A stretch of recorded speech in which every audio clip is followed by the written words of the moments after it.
Aquí en la ciudad de Kansas estamos acostumbrados a ir al Super Bowl.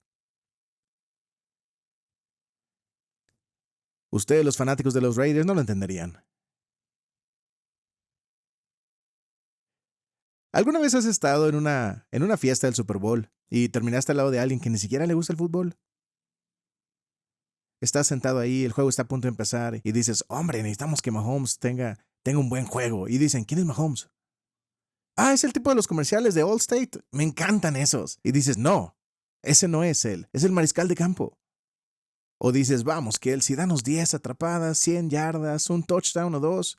¿Quién es Travis Kelce? Ah, es el chico que está saliendo con Taylor Swift. ¡La amo! Mahomes tiene una excelente jugada, te acercas para darle 5 y están en su teléfono. Sí. Así que hoy, para muchos de nosotros como cristianos, hoy es el domingo del Super Bowl. Eso es lo que es. Eso es lo que es. Y nosotros no estamos aquí porque nuestro equipo esté en el campo de juego. Estamos aquí porque nuestro equipo está en el vestuario con ese trofeo del Super Bowl en sus manos. Estamos aquí por la victoria de Jesús. Este no es un trofeo de participación. Este es el trofeo de victoria. Y hoy estamos aquí para celebrar. Estamos aquí para disfrutar. Pero también quiero reconocer que algunos de ustedes están aquí en esta sala y aún están decidiendo si les gusta o no el fútbol. Todavía están decidiendo si esto de la Pascua es algo más que chocolate y conejitos y buffets después. Quiero que sepas que me alegro de que estés aquí. Quiero confesarte que la resurrección y los reclamos de la resurrección son mucho que procesar. El decir que hubo un hombre que vino a esta tierra hace unos 2000 años y que él era de hecho Dios, que vivió una vida sin pecado, que fue acusado falsamente y traicionado, que fue golpeado, que fue azotado, que le pusieron una corona de espinas en la cabeza, que fue clavado a una cruz, que tuvo una muerte brutal y violenta que lo estropeó más allá de cualquier apariencia de humanidad, que lo pusieron en una tumba que no era suya y que 3 días después se levantó, hizo su cama y salió caminando. Eso es mucho que procesar. Y que hizo eso para pagar por los pecados del mundo, para hacer retroceder el reloj de todo lo que hemos roto, para redimir y resucitar no solo su propia vida, sino tu vida y la mía. Es mucho que procesar. Y la historia bíblica que llamamos Pascua está llena de gente que se equivoca.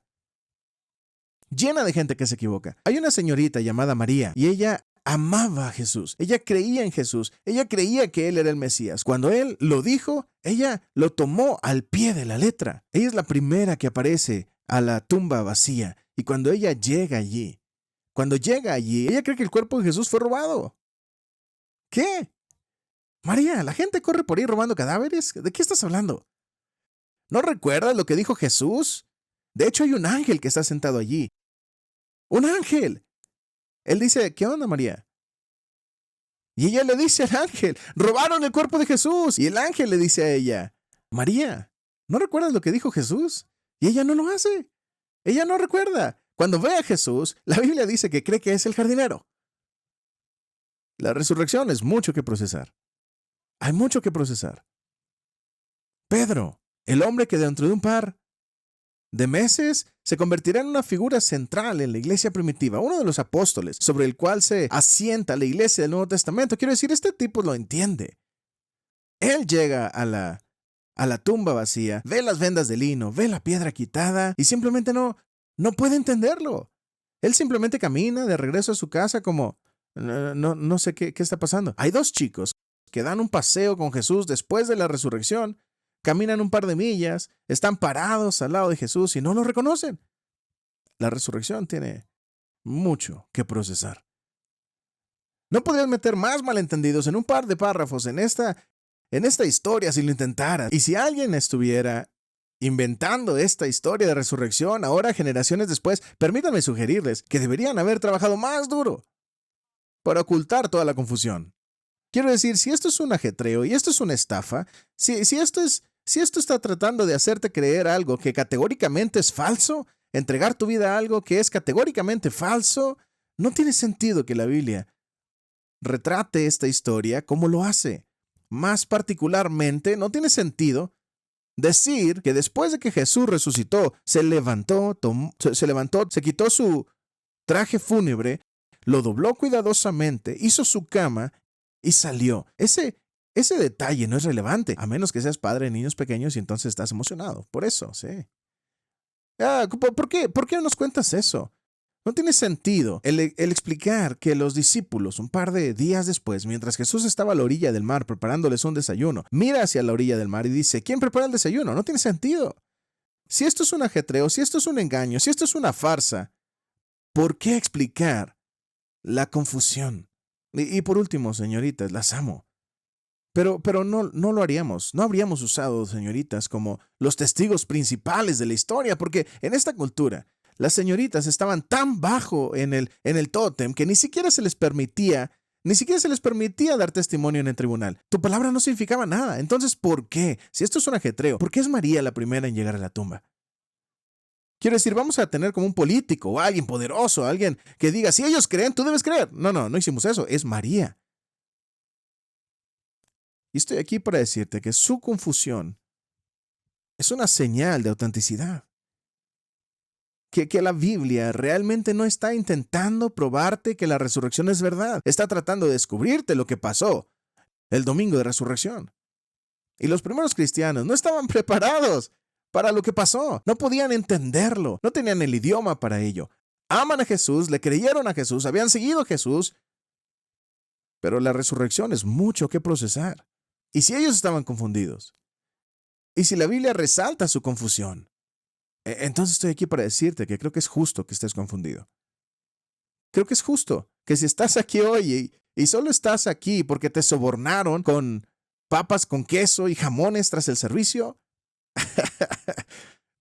pero todavía estás tratando de decidir si la celebración de la Pascua significa algo en absoluto para ti, lo entiendo. Es mucho que procesar, lo entiendo. Es confuso, lo entiendo.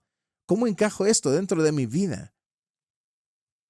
Al mismo tiempo, quiero decirte que tú deberías querer que la resurrección sea verdad. Deberías querer que sea verdad. Y no lo digo con fines triviales, no me refiero con fines intelectuales.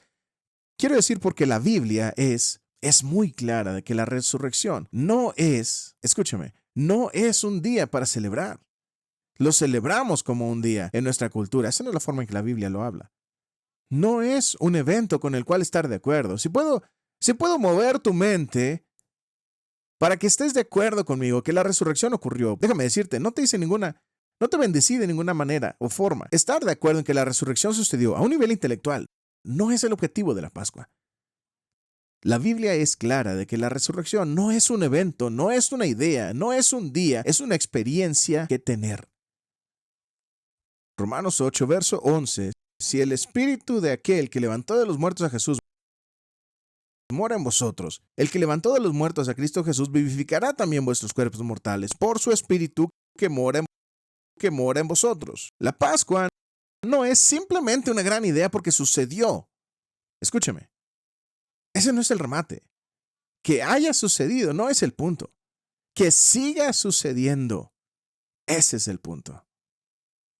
Que Jesús hizo algo en ese día que puede cambiar tu vida en este día. Y la pregunta que tengo para ustedes es que si la resurrección fuera cierta, si alguien si alguien venció al pecado y a la muerte y a la tragedia y al trauma, si esto pudiera cambiar a la medida que pudieras caminar con esperanza, con gozo y con paz, si esto tomara el mundo al revés y lo pusiera en el lado correcto, si fuera tan catastrófico, esa es una experiencia que crees que necesitas. Y si lo es, sigue prestando atención. Si no lo es, puedes ver tu celular. La Biblia dice en 1 Pedro 2, verso 21, pues para esto fuisteis llamados, porque también Cristo padeció por nosotros, dejándonos ejemplo, para que sigáis sus pisadas. Así que vamos a hablar de esto a nivel macro. Los planes de la resurrección no se hicieron por capricho. Dios no lo improvisó. Dios no dijo, ¿sabes qué sería genial? No, este siempre fue el plan. Antes de los cimientos de la tierra, Dios sabía que Él iba a enviar a su Hijo a morir por los pecados del mundo y 3 días más tarde resucitarlo entre los muertos. Dios sabía que iba a redimir todo a un nivel metafísico, a nivel celular, con la resurrección. Siempre fue el plan. Pero ese plan crece al final de esos 3 días de la vida terrenal de Jesús. Así que quiero que caminemos durante esos últimos 3 días y ver si podemos determinar qué tan lejos llega la resurrección en nuestra vida. ¿Qué tipo de experiencia la resurrección nos da si fuera verdad? Así que la semana pasada celebramos el Domingo de Ramos. Jesús entra en Jerusalén. Es aclamado como el Mesías. Hosana al Rey de David. Al reino de David. Este es el tipo, este es el chico. Y 5 días después, Jesús es traicionado por todos los que lo aman, lo han llevado delante de la orden religiosa del pueblo del pacto de Dios y se le acusa falsamente de blasfemia. Y el viernes es un día de dolor. El viernes es un día de dolor. Lo llamamos Viernes Santo, pero es difícil entender por qué es santo si no tienes un poco de contexto. Pero esto es lo que quiero que entiendas para ti. Jesús experimentó dolor. Y esto importa porque no hay otro Dios en el panteón de todos los dioses, en el panteón de todas las religiones, que sufre por ti y sufre por mí. No hay ningún Dios que diga, estoy dispuesto a atravesar por la fragilidad y el trauma y la dificultad de la humanidad para que tú sepas que yo sé lo que se siente. Todos los demás dioses dicen, yo quiero que tú sufras por mí. Dios dice, yo vendré a la tierra y sufriré por ti. ¿Y qué significa eso? Significa que solo hay un Dios que puede encontrarte donde estás. Solo hay un Dios que puede empatizar con tu experiencia porque Él lo ha hecho. Y Él eligió hacerlo. No le pasó a Él. Él eligió hacerlo. El Viernes Santo, Jesús experimentó dolor físico. Sabemos esto por la crucifixión. Pero aquí hay algo que apuesto que no has pensado. Si yo soy Dios y no lo soy, para ser claros, yo no vendré en un momento de la historia de la humanidad cuando los persas inventaron la crucifixión y los romanos la perfeccionaron. No voy a hacer eso. Yo voy a llegar como en el 2011, donde simplemente me pones una aguja en el brazo y me quedo dormido. ¿Verdad?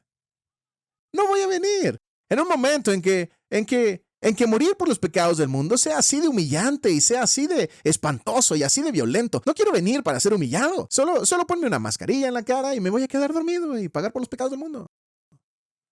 Jesús decide venir, en mi opinión, en uno de los peores momentos en la historia de la humanidad, para morir de la manera más espantosa. E incluso los historiadores están de acuerdo. La crucifixión, Y Jesús dice, voy a venir y el viernes voy a ser crucificado, voy a quedar aplastado, me van a traspasar, voy a dejar los pecados del mundo que se han puesto sobre mí. Voy a permitir en este punto unos 110,000 millones, no pecados, 110,000 millones de pecadores. Juan Calvino dice que el corazón humano es una fábrica inactiva. Simplemente pecamos y pecamos y pecamos y pecamos y pecamos. Más de 110,000 millones de personas, fábricas de idolatría y pecado. Y todo eso, desde mentiras piadosas al asesinato premeditado, se le impone a Jesús. Jesús experimentó dolor emocional. De nuevo, te voy a decir que si yo soy Jesús, no voy a entrar y permitir que mi vida sea descrita como varón de dolores experimentado en quebranto. Yo voy a decir, llámame un varón de estatus. ¿Sabes lo que digo? Voy a levantar mi collar y voy a hacer que llueva por aquí. No quiero ser un varón de dolores. Y sin embargo, Jesús entra y Jesús está familiarizado con el dolor físico, está familiarizado con el dolor emocional, está familiarizado con el dolor relacional. En Juan 7, la Escritura lo hace claro, que sus propios familiares lo rechazaron. Tú no eres Dios. Tú no eres quien dices que eres. Tú eres un mentiroso. Y en Marcos 3, de hecho, dijeron que estaba loco. Él es el que no invitamos a la cena de Pascua. Está loco. Siempre está diciendo locuras. Juan 1 dice que a los suyos vino y los suyos no lo recibieron. Y entiende, esto no le pasó a Jesús. Jesús eligió esto. ¿Crees que tú tienes una familia loca? Lee los evangelios. Y cuando Jesús va a la cruz, se detiene primero en un jardín llamado Getsemaní. Y ahí Él es abrumado por lo que debe afrontar por primera vez en toda la eternidad pasada, presente y futura. Por un momento va a estar separado del Padre. Él lo sabe. Él va a tener el peso y la violencia de los pecados del mundo puestos sobre él. Y en Mateo 26, verso 39, dice, yendo un poco adelante, se postró sobre su rostro, orando y diciendo, Padre mío, si es posible, pase de mí esta copa, pase de mí esta copa, pero no sea como yo quiero, sino como tú. Jesús tenía claridad en la promesa de la cruz, sobre la profecía de la resurrección. Y entonces él usa el lenguaje de Pascua en el jardín, lenguaje que no conocemos muy bien como occidentales. Verás, a lo largo de los evangelios, Jesús una y otra vez se refirió a esta copa que debía beber, esta copa, según la voluntad del Padre, que él debe beber, y nuevamente está usando el lenguaje de la Pascua, esta cena de Pascua para celebrar al Cordero de Dios sin mancha, cuya sangre fue derramada y aplicada a la vida de los hebreos en Egipto. Esta sangre impecable que el juicio de Dios pasaría por alto, ¿te suena familiar? Todo apunta a Jesús. Y en la Pascua, todos los participantes debían beber 4 copas de vino. Dices, ¿yo quiero participar en la Pascua? ¿Estás bien? ¿Puedo bromear sobre el vino en la iglesia en la Semana Santa? Mira, estoy predicando como 94% mejor de lo que están respondiendo en estos momentos, ¿eh? ¿Van a tratarme así el domingo de Pascua? Digan amén o algo. Cena de Pascua, 4 copas de vino. Y la forma en que sucedió fue una copa que se pasaba alrededor de la mesa y cada persona tenía que beber profundamente de la copa y entonces dejarla pasar a la siguiente persona. Jesús no está aquí diciendo, yo no quiero hacerlo. Él se refiere a la cena de la Pascua porque en algún momento tú eres la última persona. Y eso último, el fondo de la copa, tiene estos sedimentos amargos del vino. Y normalmente lo que sucede es que dices, ¿puedes rellenar mi copa?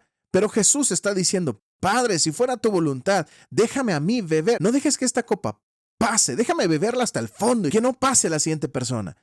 ¿Y quién es la siguiente persona? Tú y yo. Déjame beber los sedimentos amargos del pecado y de la muerte. Si esta es tu voluntad, dame el poder y la fuerza y la sabiduría para beber esta copa toda hasta el fondo y que no pase la muerte y el pecado a ti. Verás, Jesús entendió algo que no creo que nosotros entendemos. Él entendió que Dios es el maestro de la reversa. Y este es el porqué. La Biblia dice que Dios confunde a los sabios con los necios. Dices, bueno, yo soy necio. Bueno, entonces estás exactamente donde Dios quiere que estés. Sí. Dios saca fuerza de la debilidad. Dios saca alegría del dolor. Dios trae vida de la muerte. Este es quien nuestro Dios es. Así que vamos a hacerlo personal aquí. ¿Sí? Yo creo que deberías querer que la resurrección sea verdadera, porque si es verdad, lo que significa es que Dios puede sacar bien de tu mal. En realidad, no hay mejor ejemplo de la capacidad de Dios para hacer esto que la resurrección. Ningún precio de dolor con una mejor recompensa que la resurrección. Y si no crees en la resurrección, quiero decirte tan amorosamente como puedo, tengo curiosidad, ¿por qué pensarías que tus peores días pueden convertirse en un buen día? Digo, ¿qué pruebas tienes de que esto es cierto? Yo sé que no lo viste en las noticias, yo sé que no lo viste en Instagram, posiblemente leíste un libro que de manera hiperbólica, de manera retórica, posiblemente sea cierto, pero dame alguna evidencia de que Dios puede tomar las cosas a las que tú te avergüenzas más y arreglarlas. Aquí está tu evidencia si crees en la resurrección. La resurrección. Pero si no crees en la resurrección, ¿cómo vas a convertir tus peores días en tus mejores días? ¿Cómo vas a poder observar a Dios en realidad tomando tus peores días, convirtiéndolos en un buen día que bendice y beneficia a otras personas? Verás, sin la resurrección, no tienes un marco ni siquiera para pensar en esto. Deberías creer que la resurrección sea verdadera. Y si no lo es, entonces sí estamos solos en nuestros peores días. Estamos solos en nuestras historias tristes. Estamos solos en nuestro trauma. Pero si crees en la resurrección, y si la resurrección es verdadera, entonces aquí está. No hay dolor que los propósitos de Dios no puedan redimir. Ahora escucha, no estoy tratando de ninguna manera de disminuir lo que has pasado. Pero también quiero decirte esto. Voy a adivinar que tú no has pasado por lo que Jesús ha pasado. Voy a adivinar que no has sido acusado falsamente, traicionado, escupido, golpeado con palos, te pusieron una corona de espinas, no fuiste azotado con un gato de 9 colas, no fuiste clavado a una cruz, no moriste en tu propio fluido corporal y puesto en una tumba que ni siquiera era tuya.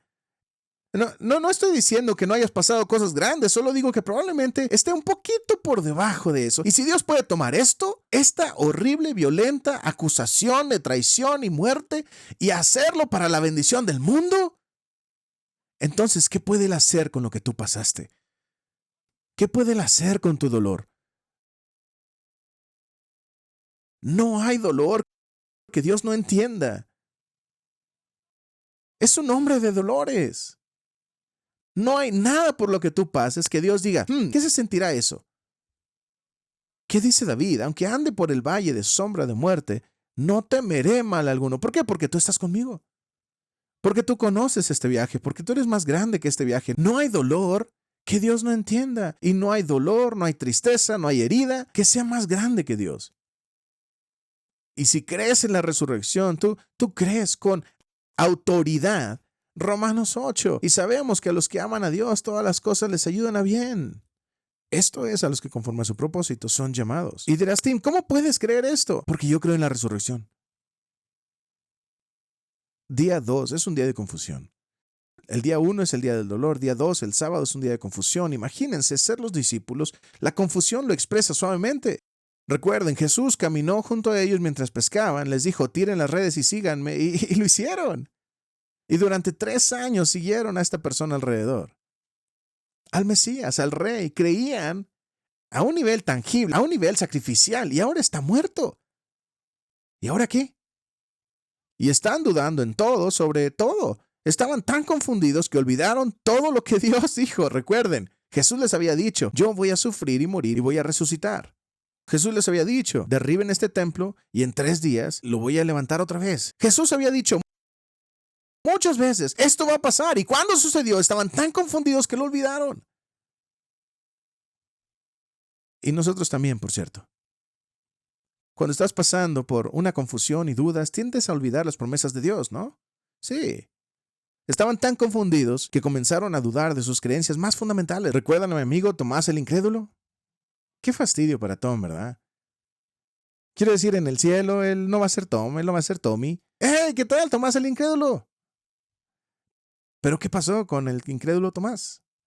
El incrédulo Tomás estaba tan desconcertado, tan abrumado por su confusión y su duda, y él dijo, no voy a creer hasta que pueda meter mi dedo. Lo cual es un poco raro para empezar, ¿no? Como, quita tu mano de ahí. Pero mi amigo estaba tan confundido, tan abrumado, él perdió de vista sus creencias más fundamentales. Estaba tan confundidos que así fue. Bueno, probablemente ahora estamos en problemas ya que se murió. La duda es una experiencia aislante. Y estaban tan confundidos que simplemente se dieron por vencidos. Pedro volvió a trabajar. Pedro volvió a pescar. Bueno, supongo que esto se acabó. Un poco raro, un poco confuso, pero pasemos al siguiente, creo. Y aquí está el asunto. Algunos de nosotros, cuando tenemos temporadas de confusión sobre lo que es verdad, lo que es correcto, lo que es mejor, lo que es mejor, necesitamos encontrar a alguien en quien podamos confiar. Así que déjame hablar contigo sobre la confiabilidad de esta historia. La Biblia, más de 300 veces en el Antiguo Testamento, identifica, predice, profetiza quién era Jesús, qué es lo que iba a hacer y cómo iba a morir. Más de 300 veces. Estoy hablando de cientos de años antes. De hecho, en la primera página de su Biblia, Génesis capítulo 1, está este asunto interesante. Dios está hablando de cómo van a funcionar las cosas y Él dice, vas a poner una semilla en la tierra y va a dar fruto. Vas a poner una cosita muy pequeña en el suelo y va a volver a la vida como algo más grande, mejor y más bello. ¿Entiendes eso, verdad? ¿Sabes en qué día describe ese evento? El tercer día. Bueno, eso es interesante. Es interesante que en la historia de la creación, el tercer día, Dios dice, déjame darte un principio. Algo va en el suelo, algo sale vivo, más bello, más poderoso, más fructífero que nunca lo fue antes. Salmo 16 y Salmo 22, David, cientos de años antes de Jesús, predice quién va a ser Jesús. Oseas 6, versículo 2, lo mismo, cientos de años antes. ¿Sabes esa historia de Jonás? ¿Conoces al tipo que se lo traga la ballena y dices, eso es raro? No sé si yo creo eso. Aquí está el asunto. Creo que sí sucedió, pero ese no es el punto. El punto no es un cuate se lo tragó una ballena y luego lo vomitaron. El punto es, y Jesús lo dice así en Mateo 12, así como Jonás, el Hijo del Hombre, va a ser puesto en la tierra y va a volver a salir 3 días después. Es una historia señalando a la realidad de quién es Jesús. Jesús predijo su muerte y su resurrección metafóricamente. Lo dije antes, Juan 2, Marcos 14. Derriben este templo y yo lo reconstruiré 3 días después. Y le dicen, esta cosa tardó años en construirse. ¿De qué estás hablando? Él dice, no estoy hablando del templo, estoy hablando de mí mismo. Y luego lo dijo abiertamente en Mateo 17 y en Marcos 9. Él simplemente dijo, voy a sufrir, voy a morir, pero ustedes no pueden retenerme. Y la Biblia es aún más específica.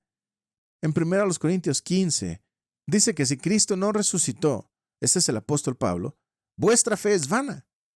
Aún estáis en vuestros pecados. Esto es lo que Pablo está diciendo. Pablo dice que si la resurrección no es verdad, ya terminamos. Toma este libro, tira la basura en la salida, porque es inútil. Debes simplemente ir al buffet en ese momento. No deberías quedarte aquí a escucharme más tiempo. No hay nada, no hay buenas noticias, no hay Dios. El cristianismo no puede ayudarte con tu dolor o tu confusión si la resurrección no es cierta. Pero si es verdad, si es verdad, si es verdad que Dios puede volver de entre los muertos, si es cierto que Dios puede predecir cuándo va a regresar de entre los muertos, si es cierto que Dios puede predecir cuántos días después de su muerte va a volver de los muertos, si es cierto que Dios vuelve de entre los muertos con suficiente calma para doblar su pijama, colocarlas ordenadamente en una tumba que fue solo una situación temporal, llegar a la puerta de oro y decir, les dije, si eso es cierto, ¿qué más en este libro podría ser cierto? Esto es lo que Pablo dice. Pablo dice que si eso no es cierto, nada en este libro puede ser cierto. Así que esta es tu salida. No creo que sea verdad. Bueno, entonces desconéctate. Pero deberías querer que la resurrección sea verdad, porque si es verdad, entonces la verdad está en este libro. Y si es verdad, Hebreos 6, verso 19, la cual tenemos como segura y firme ancla del alma y que penetra hasta dentro del velo.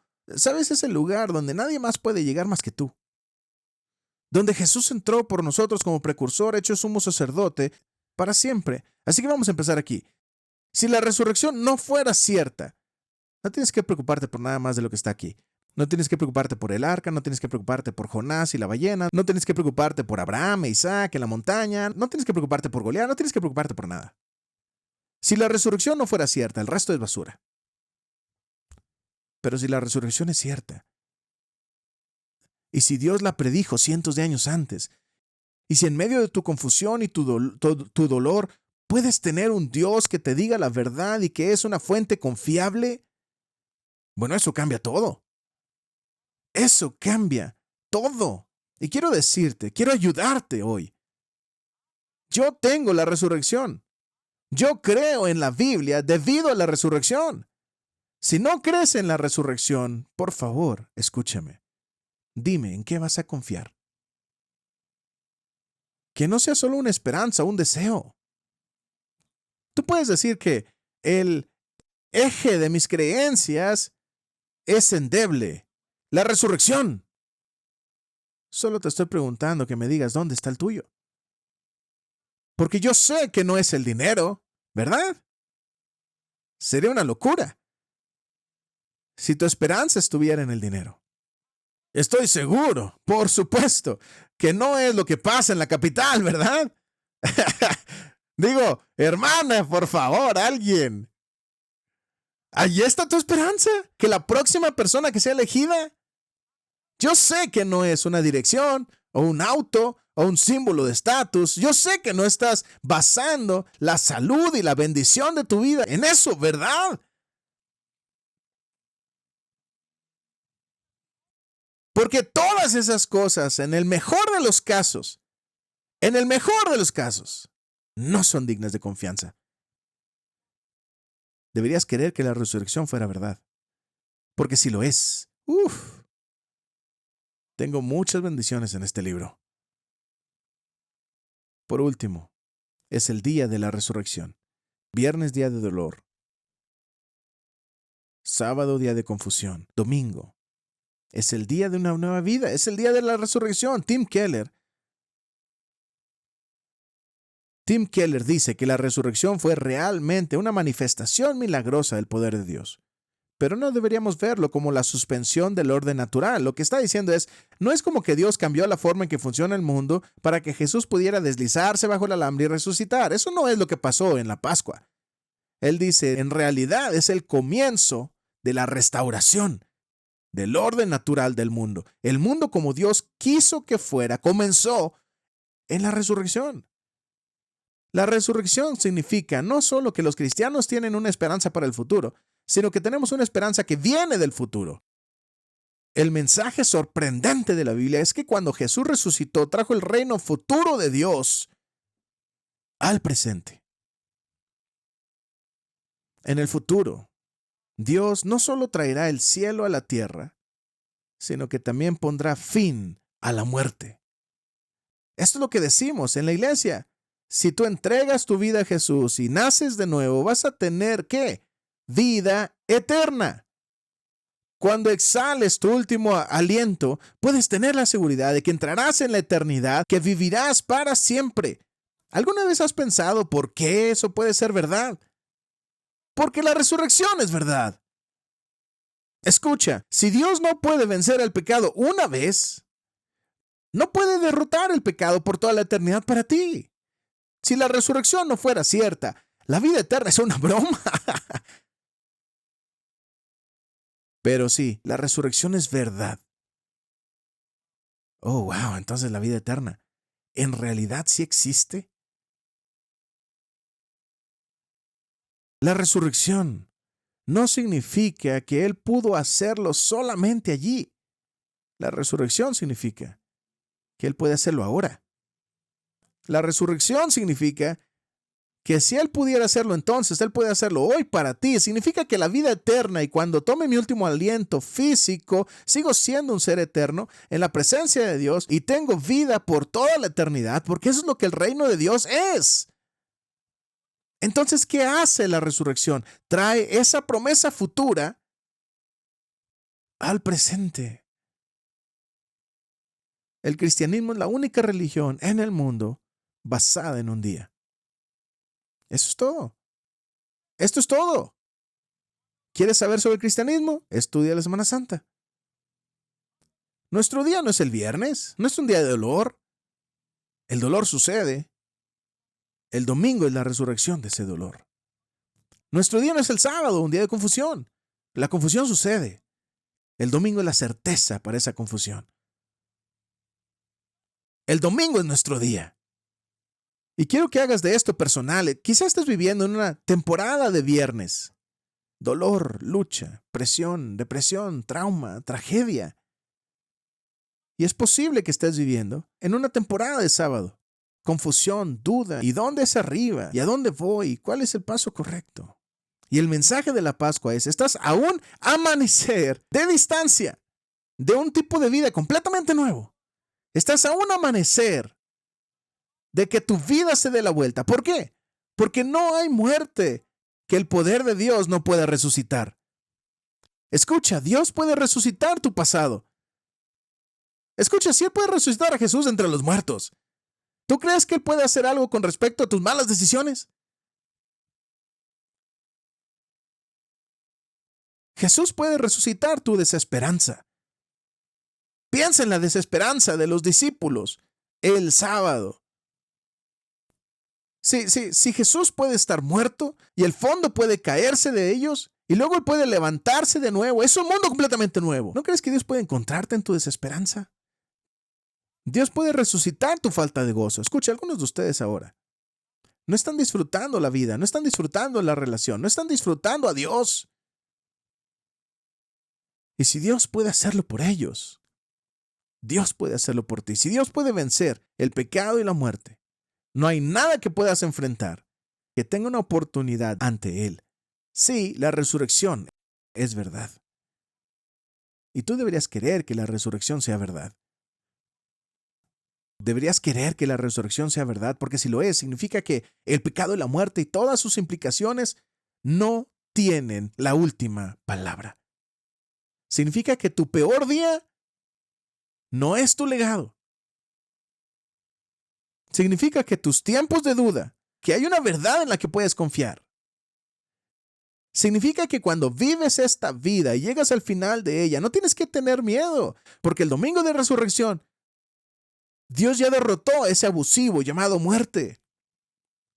Y puedes decir, sí es difícil, pero muerte, ¿dónde está tu aguijón? Este cuerpo temporal se va a desaparecer.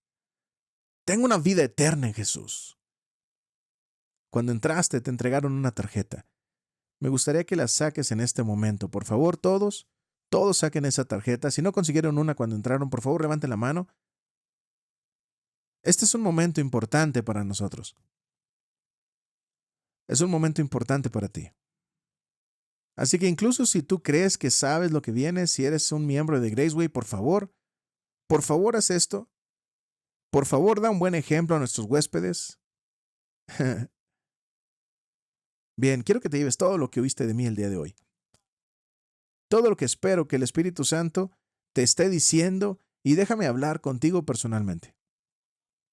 Por un lado, la Biblia habla de la resurrección como un evento universal, sin nada en la creación que no esté afectado por su ocurrencia. La Biblia no habla de la resurrección como un día. No habla de la resurrección como una idea teológica. Habla de la resurrección como la redención de todo. En el plano metafísico, existencial, nivel general, no hay nada más grande en la historia de todo que la resurrección, no según la Biblia. Por otro lado, Jesús hace de la resurrección una decisión muy personal. En Juan 11, en el verso 25, hablando con María, Jesús le dice, yo soy la resurrección y la vida.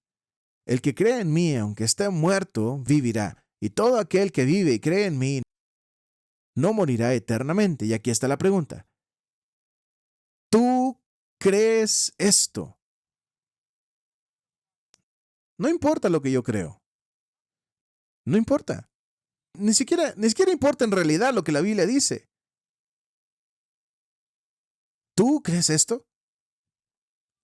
¿Tú crees esto? ¿Tú crees que Dios puede tomar tu peor día y convertirlo en una bendición? ¿Tú crees que Dios puede encontrarte en tu duda y traer la verdad desde un lugar confiable? ¿Tú crees que Dios es más grande que el pecado y la muerte? ¿Tú crees que la resurrección significa que Dios puede cambiar todo? En tu tarjeta hay 4 respuestas. Necesito que todos la completen. Haremos que vengan los sugieres.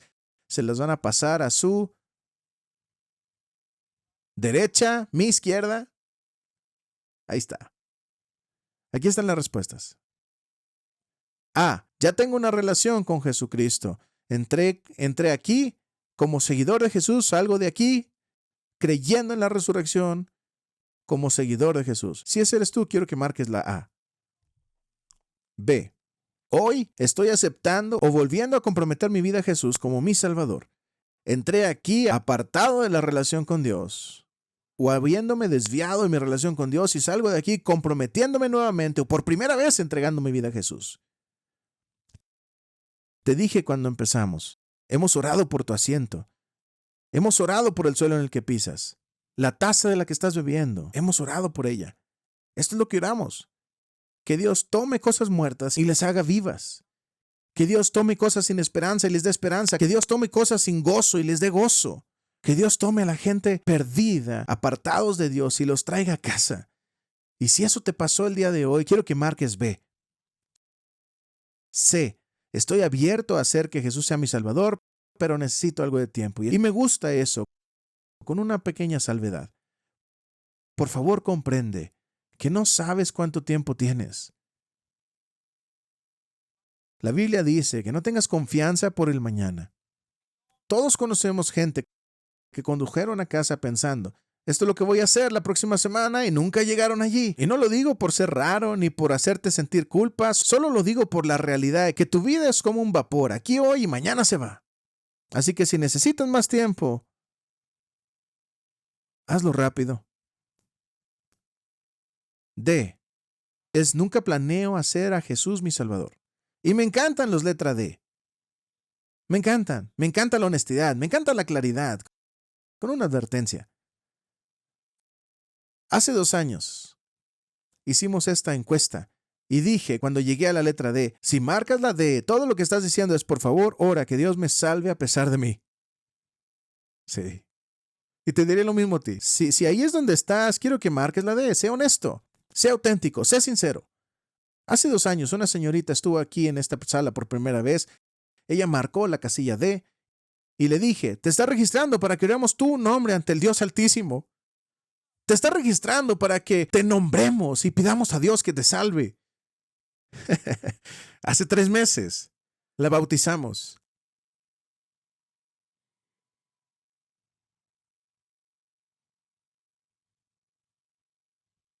Ella entregó su vida a Jesús. Y luego ella se metió en esas aguas y declaró que ella había entregado su vida a Jesús y mi esposa la está discipulando. Entonces, si tú marcas la D, comprende que vamos a orar para que Dios te salve a pesar de ti.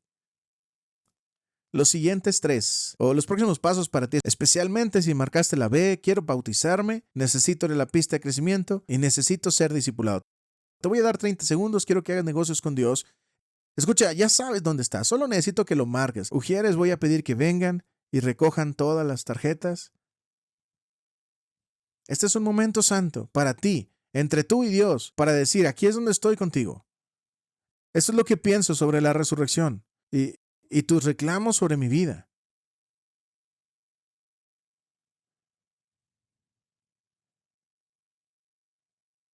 Llena la tarjeta. Pásala a tu derecha. Los sugieres la van a recoger. Iglesia, quiero que entiendas. Trabajamos increíblemente duro para preparar este espacio, para orar por este espacio, para asegurarnos de que todo fuera justo así. Por la simple posibilidad de que Dios salve a alguien hoy. Y te prometo que en el primer servicio, Dios ha respondido a nuestra oración. Te prometo que en este servicio, Dios ha respondido a nuestra oración. Y te prometo que en el tercer servicio, Dios va a responder nuestra oración. Dios va a salvar a la gente en esta casa hoy. Di amén si crees esto. Sí, sí. Así que si ese eres tú y marcaste la D, ¿podrías hacerme un favor? ¿Podrías venir a la central de huéspedes? Algunos pastores van a estar ahí, yo voy a estar ahí, nos encantaría conocerte. Eres una oración respondida. Y estamos muy emocionados por lo que Dios ha hecho y va a hacer. Iglesia, te puedes levantar, déjame orar por ti y luego nos vamos. Señor, te amamos el día de hoy. Dios, te doy gracias por todos los que marcaron la A en esta sala, que han sido salvados por ti, hijos o hijas del Rey Altísimo. Creen en la resurrección, han experimentado la resurrección en su propia vida. Y te alabo por la familia, la iglesia que has creado con tu sangre a través del domingo de Pascua. Señor, te doy gracias por la nueva vida, por los hijos pródigos que vuelven a casa, por los letra B en la habitación, que escucharon de ti hoy, marcaron la B. Señor, te doy gracias por la bendición que es estar en un lugar donde tú estás trabajando, donde tu presencia es espesa, donde estás salvando a la gente semana tras semana. Te agradecemos por una vida nueva en el primer servicio y en este servicio estamos creyendo también en el tercer servicio. Señor, te doy gracias por los letras C en la sala, que están comprometidos y son honestos, pero necesitan más tiempo. Y te pido, Señor, que tu Espíritu Santo cree una sensación de urgencia. Que el Evangelio sea denso y convincente. Y, Señor, yo sé que somos propensos a pensar, tengo más tiempo. Pero, Señor, el día de salvación es hoy. Así que te pido, Señor, que las letras C se conviertan en B antes del fin de semana. Y, Señor, te doy gracias por las letras D. Te doy gracias, Señor, por su honestidad, por su claridad, por su franqueza. Y Señor, te pido que en este momento las semillas del Evangelio comiencen a dar fruto. Te pido que a pesar de que están diciendo nunca va a suceder, te pido, Señor, que quites esas vendas de sus ojos. Que tu Espíritu Santo sea convincente, que los hagas toparse con cristianos buenos, piadosos, bondadosos y gozosos una y otra vez. Señor, te pido que el Evangelio se sienta para ellos como si los estuviera persiguiendo. Que tu bondad y que tu misericordia los persiga todos los días de su vida hasta que vengan a casa y te den sus vidas a ti. Señor, te doy gracias por el domingo de resurrección, por lo que hizo, por lo que hace, por lo que hará. Te honramos, te alabamos, te adoramos, te amamos. Gracias por quien eres, que estás vivo y bien y volverás pronto. Te alabamos y en el nombre de Jesús, lo más fuerte que puedas, el domingo de resurrección, todo el pueblo de Dios dice, amén. Los amo. Feliz Pascua para ustedes. Que tengan un excelente domingo. Nos vemos el próximo domingo.